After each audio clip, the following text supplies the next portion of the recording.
The Talai community is known in the annals of the Kenyan history as the political and religious leaders of the Nandi tribe. It is from their clan that the famous Lebons were born, such as Koitalel Samoei, King Lelimo Samoei, Baresian Arab Manyei, Kemnyolei Arab Turgat. The bearers of the title or Koyot in the Nandi community were more powerful, similar to the most powerful African kings in the ancient kingdoms, such as Mansa Kankan Musa, the king of Mali, who ruled between 1306 AD and 1332. Shaka Zulu of the Zulu community, King Pharaoh of the ancient Egypt, and Samod Ture, the king of ancient Sudan. Orkoyot was the key decision maker in the Nandi community. His word was a decree, and he had reserved powers such as overseeing political, religious, and military affairs of the Nandi kingdom. His position was monarchy. Successive leaders were drawn from the king's lineage. The existence of the Nandi tribe dates back to the beginning of 17th century AD. The history confirms that the Nandi people, a Kalenjin-speaking group, belong to the Nilo-Saharan language family, having blood links with the Kipsigis, Keyo, Marakwet, Pokot, Tugen, Tarik, and Sapei or Sabot. But Christopher Koyoki, a Nandi elder who hails from the Talai community, alleges that the Talais do not possess Kalenjin blood, claiming their roots are freshly Maasais. We were originally the Maasai. The Nandis did not have the Orkoik. Their Orkoik were Kamwaigei and others. So when we came in as Talai people, we brought the style of Libonism from the Maasai. We have been assimilated into the Nandi community as a clan. So we have a right to be Nandi because all the traditions that we perform in Nandi style. Although we trace our origin from the Maasai, we are now assimilated Nandis. Mzee Koyoki, a Nandi elder, alludes that the late Mzee Jomo Kenyatta was their brother, whom they separated during migration. Kenyatta mwenyewe si Mkikuyu. Kenyatta mwenyewe alizaliwa hapa Londiani, hapa Kipkelio. Na mama ya Kenyatta ilikuwa Masai. Na yule alizaa Kenyatta ndio mzee anapoishi. Sasa unaona nguvu iko Central kwa sababu alipeleka mbegu ya maana huko. Naona uongozi pato inaendelea huko. Hata China yenyewe ya Kenyatta hakuna China ya Wakikuyu. Chomo ilikuwa naitwa Chumo. China Kenyatta ilikuwa Chumo. Alafu Wakikuyu sababu ilikuwa pato kuelewana, kutafsiri na kwa ngumu naitwa Chomo. Kenyatta Arabu ligi alipatia masibi ya usianga. Hiyo si China wa Kikuyu. Kenyatta kwa Nandi naitwa Kenyatta, masibi ni Kenyatta. Sasa Kenyatta alifaa hiyo masibi, watu nasema Kenyatta mpaka naita Kenyatta. Mama Jomo Kenyatta nyokabe mwenyewe anatoka family ya Sendeu. Sendeu sasa they are cousins of Koitalel somewhere from the Kabuso family and the Nana family in Masai. But that is not all. Agui says the mantle of leadership was handed to the Talai community by the Almighty. and no one else among the clans of the Nandi. The Leibon or Orkoyot the king was highly respected. Others could describe him as a ritual expert, a religious head, or a political king who could wage wars with the neighbors for territorial expansion, organize cattle raids, or banish the lawbreakers from the kingdom. Orkoyot Koitalel Somoe was a ritual expert. He was a functionary religious leader who was actually consulted in matters of raids, in matters of rain, in matters of when an intruder like the British came, he was being consulted, what are we going to do? That is why he organized the Nandis to resist against the British for almost 11 years. The Nandi believed Orkoyot was sacred, and no man could approach him with weapons in his hands. Besides, his head was not to be touched, because by doing so, was believed that his powers was ngorset or injured, and the person will be struck dead. The Nandi's first Orkoyot, Kimnyolei Arab Turgat, ruled with an iron fist, never lost any battle. The smell of his power made the neighboring kingdoms grow cold feet. The Luos, Pokot and Kipsigis were fed on tales of his wrath, burning them to the coal. Ilikuwa wezi upita Kipchoria kuleta ng'ombe ya Kipsigis. Ama Kipsigis wanakuja pande hii kuchukua ng'ombe yetu. Ilikuwa na laana.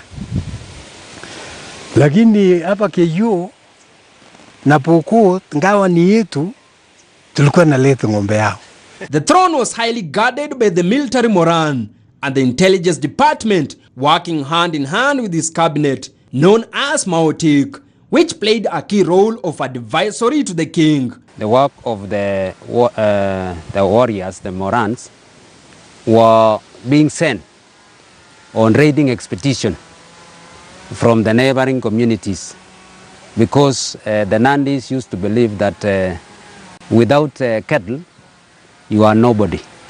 Two was to protect their homesteads or the community as a whole in case there will be any invasion from the neighboring communities.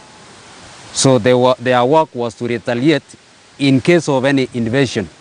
As a visionary leader, he could foresee the impending danger and prepare his army of Morans. During battles, he could smell the defeat at his feet and retreat his soldiers. But as it is in the Holy Book, where Judah Iscariot sold off his master's trust to the enemies, the fate dawned in Nandi kingdom. Kimnyolei Turgat was yoked with betrayal from the people he trusted, the people he fed and clothed, the people he defended by his blood-taking frontline before the poisonous arrows shot by the enemies. He saw his killer poisonous arrow in his vision, an arrow shot by his own people, the people they shared ancestry, same blood and same bone. But before carrying his crucifixion cross, he had to prepare the heir of the throne among his sons. Lakini alita watoto kwambia mimi nataka kwa sababu mimi naona Wanandi wametanganywa sasa, watakuja kuwa mimi na kuna kitu itakuja mbele. Mimi nataka kuje kuona. Akatengeneza kibuyu ya bombe, ile tireti inaitwa mtungi ya bombe na mrija yake, kuna mrija. Alafu akaita watoto yake, kila mtu alifanya kuja kuangalia. Akaanza mtoto ya kwanza, akaangalia hiyo mtungi iko na bombe kidogo, akaangalia vile bombe unajua ikiendelea hapo ikiipa. Akaangalia huyu mtoto wa kwanza anaitwa Boisha, akaangalia akasema sioni chochote. Mtoto wa pili anaitwa Koilege, akaangalia haoni chochote. Mtoto wa tatu anaitwa Gwigo, akaangalia haoni chochote. Mtoto wa nne sasa, huyu ni Koitale Somoe, the last born sasa. Akasema, baba, mimi naona vitu kama butterflies, colored. Mimi naona kama butterflies, na kuna kitu mimi naona kama nyoka. Kuna nyoka, kwa hiyo kitu naona nyoka, kuna nyoka itatoka hapa, na kuna colored butterflies. Mzee akasema, akasalamia yeye, asante sana. Akaambia wewe umepata kitu ile nakuja. Wewe umepita mitihani. Hao wengine walianguka mitihani. Koitalel Arab Samoei, the last born of Kimnyolei, was crowned as Orkoyot, but his father warned him that his own people would come for his head.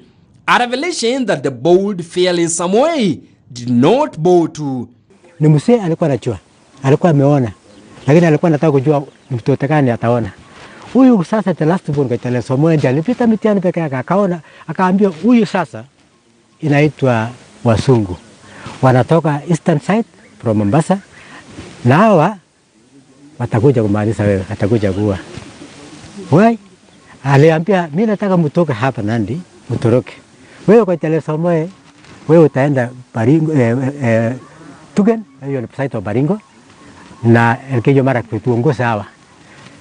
Paisha uende Kericho, Koilege muende hiyo site ya Kericho. Just as it had been predicted by Kimnyolei, the Nandi took the life of Orkoiyot by a single striking poisonous arrow.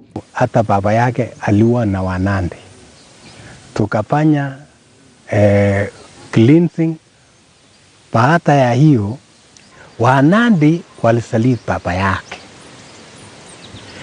Wakati wanaume wanataka kwenda kuleta ng'ombe kwa Western, wanakuja kwanza kumusa na mzee.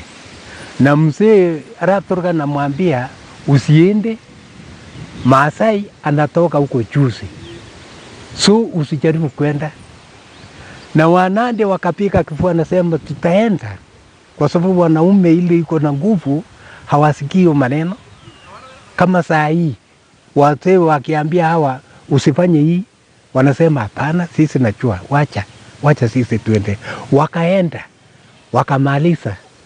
Baka saa ile watu wamekufa, wanachukua ile makosa yao, anaingiza kwa mzee. The Talai elders termed it as an act of sacrilege, a curse that the Nandi had to pay with blood in the arms of the Europeans. The Orkoiyot had the talent of prophecy on his lips, like the biblical prophets such as Elijah and Isaiah. Huyu mzee Kimnyolei Arap Turkana alijua Wasungu kama pato kuingia nchi hii kwa mwaka 7.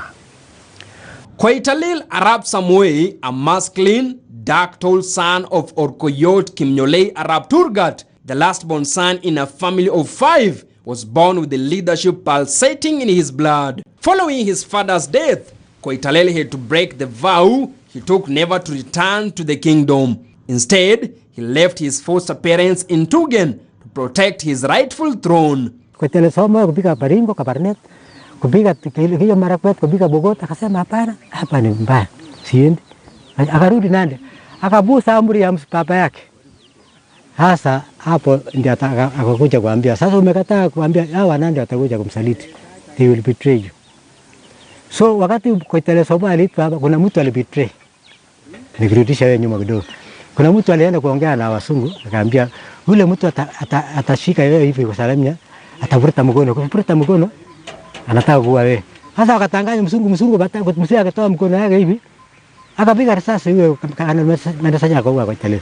Sasa vile baba yake alikwambia hao watakuja kuua. So Samoei alikosea tu hapo peke yake. Kama ngetii maneno ya baba yake, hakuna mtu ngetawala sisi kwa hakika. Like his late father, he appointed a cabinet of 12 members, each from the 12 clans of the Nandi. Apart from advisory, the cabinet was tasked to report all the happenings in their jurisdiction to the Orkoiyot directly. Council had a special dressing code, the gorilla's hides, as a symbol of authority. The kingdom adopted the symbol of a lion, making it powerful, aggressive, and ruthless to the invaders. During his reign, Koitalel never lost any war, and this made the Europeans develop feeble feet whenever approaching the Orkoiyot's territory. Mzee Koyoki and his fellow surviving Morans recalls how being a Moran was a do or die calling. Wakati ya Samoei, mababu zetu walikuwa wakituma sisi kuchunguza mahali iko ng'ombe, alafu tuletee report wase wetu. It is recorded in the history books that the two of the British traders, Andrew Dick and Peter West, had made inroads to the western part of Kenya. West arrived at Mumias on March 20th, 1895, and soon got into partnership with Dick, who had set up trading posts from the coast to the Lake Victoria with the intention of establishing dominancy and trade monopoly with the Nandi and the Luhya. On 23rd of June 1895, Dick had 3 rifles stolen by Kilekwa from his caravans, while one of West's men was murdered by the Nandi warriors. It is at this point Dick drew first blood when he held 2 Nandi warriors who had surrendered, murdered, and the war between the Nandi and the British began like petrol. When West was trying to cross the Nandi territory with these Askaris, the Nandis killed the British West, and that was the start of the friction. It emanated from the killing of West. But later on, the Nandis invaded also the railway line, and that is why the British now had to take the charge and actually confronted the Nandis. That is when the war now began. As Dick was busy negotiating the Nandi, West had pitched his tent few kilometers from the Nandi kingdom, trying to negotiate for ivory. His efforts were repaid at 2 a.m. on the morning of July 16, 1895, when the camp was raided by the Nandi warriors, and all but 8 of the expeditions were killed without a shot being fired. And now the British felt the pain of the thorn in the flesh, deploying battalions, putting the Nandi kingdom under siege. We lost land, that is one. We also lost our leader, that is Koitalel Somoe. Now, our people were killed who were accompanying Somoe at that particular time. So they were killed. Now, another thing, we were forcibly evicted. The Nandi community were forcibly evicted to areas like the northern part of Nandi. What followed was the massive massacre, repatriation, detention, and eviction of the Nandis, who were once a fearless kingdom, turned to a fragile prey to the ruthless British armies. A British tactic of divide and rule, where these people were, the British indoctrinated the other Nandi communities to believe that these people were wizards, or rather they were witches. So they were supposed to be evacuated from the community of Nandi and set aside in a particular place. And this particular place where they were put had been known to have an epidemic which had killed some people. That is, the initiates who were circumcised died. 40 of them died when they were in seclusion. So when they were shifting them from the southern part of Nandi, they were being shifted so that they would perish in Kapsisiywa, because that place had been perceived to be a desolate area where there was an epidemic which was supposed to kill these people. But lucky enough, these people survived. But Koitalel could not lose his grip of the throne. Using guerrilla tactics, he made the white men regret their decision of intrusion. A blood war that lasted over a decade. The Nandis are very shrewd people, in the sense that they wage the guerrilla warfare, the style of hit and run. You see, it was not directly a confrontation, but they are very shrewd. At night, they know how to fight, the Nandis. So they would ambush the British during the night. So the war kept on because it was a guerrilla warfare where you eat the enemy and you don't directly confront. So the Nandis knew the tactics. And the advantage the Nandis were having was the geographical area, which was a rocky area, the hilly part of the Nandi hills. You know, they used to hide in those valleys and those hills. So the topography of the land gave the Nandis the advantage of resisting for a long time. As Koitalel's father had predicted that his own flesh will sell him to his enemies, the time came. You know, the British wanted to reduce the power. Where is the source of this power of the Nandis. And then they had to investigate, all right, that the power that is waging the guerrilla warfare is derived from the main Orgoyot. And therefore, finish this Orgoyot so that you can finish the Nandi community. You see, the Orgoyot was very vital for the people of Nandi because he was the central, the kingpin, the fulcrum of the people in terms of raiding, in terms of war. You see, he was being consulted. And therefore, kill him so that you dismantle the Nandi community. After the British losing hundreds of his soldiers to the poisonous arrows of the Nandis, a level ground between the two antagonists was to be found. On October 19, 1905, Arap Samoei received a trickery notice, a meeting with the British Commissioner Richard Mainahagen for a truce. It was on 19 mwezi wa 10 1905 saa 5 when the British called for a peace conference at Ketparak Hills, currently Nandi Hills. Ni vile wasungu walitanganya wa Nandi kiongozwa na grandfather Koitalel Samoei kusema leo tutataka kufanya amani. So wakati huo Koitalel Samoei alikuwa amejitayarisha for peace conference au kwa sababu ya amani, akashika nyasi ile green kala kwa mkono yake na vijiti yake ya uongozi. Hiyo nyasi inaonyesha ni amani. Wakati hao walikuwa naongea, wakalete maskari yao, wakasingira wasee wakiongea, wasee wakifikiria ni wakati wa amani. So kumbe walikuwa natanganya huyu msee because of resistance. The meeting was to be held in Ketparak Hills, currently Nandi Hills, in South Kapsisiswa Ward, Nandi County. 19th of October 1905 at 11 a.m. a resounding bullet was heard in the Nandi Kingdom. What followed was the silence.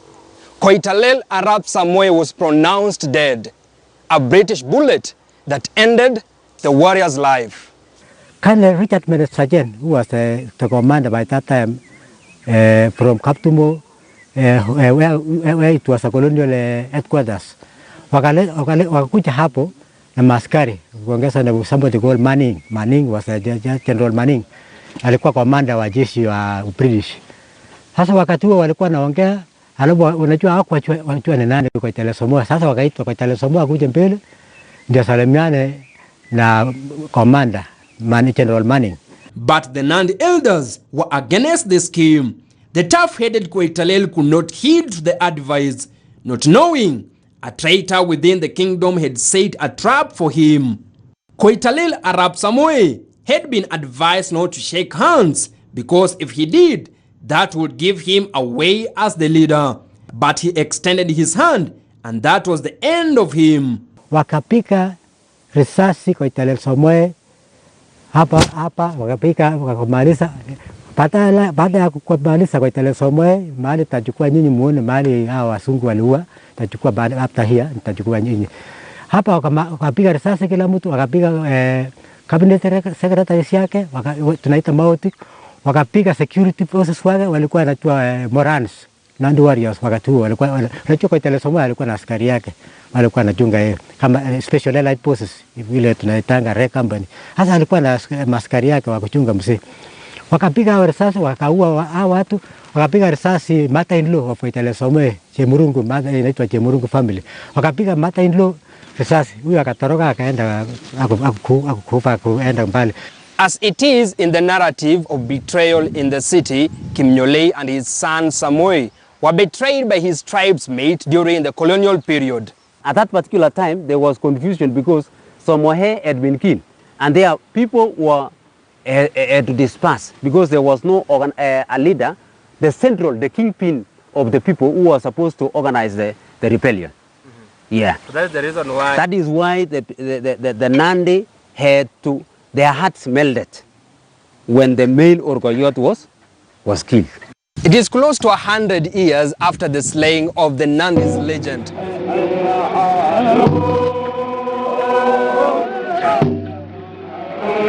The curse of betrayal pronounced by Orkoyot Kimnyolei Arap Turgat upon the Nandi has lasted for over a century. The elders have tried to invoke the late Turgat's forgiveness, but it did not end well. The scars of the colonial rule among the Talai clan of the Nandi community continue soaring. For the survivors, they keep on repeating and recalling the torture among the community that was ventured just to distance them from the rule. Amen. In our next episode, we focus on the impact of Koitalel's decision and the lifelong scars that follow the wrath of the British rule, which lasted for 4 generations of the Koitalel Arab Samoei. Sasa hawa watu wakachukua mashamba yetu, wakachukua kila kitu, Wanandi wakapigwa risasi wakaenda kabisa mbali. Kila mtu akasema sasa nyinyi mnataka muende reserve. Si baba yangu walikamatwa, nilitutuka sana. Hata mimi nilikuwa iko shule na kawaja na kuja kupata hii. Wale wazee wote ambao walikuwa huko walifika tu na kufariki kwa sababu walikuwa na shida mingi. Mimi sikusoma, watoto yangu hawakusoma, makao hatukupata makao mazuri. As the historians say, heroes die once, but their legacy live forever in the history books. Koitalel Arab Samoei was a fighter, a defender, a warrior, a fearless leader who walked out every morning and in the darkest in the nights was there to defend the community. But those who are called the colonialists or the British came in to silence the leader, was out to protect the innocent and the feeble families of the Nandi. But the cry continues, where is the justice? For Culture Quest, I'm Levis Msumba.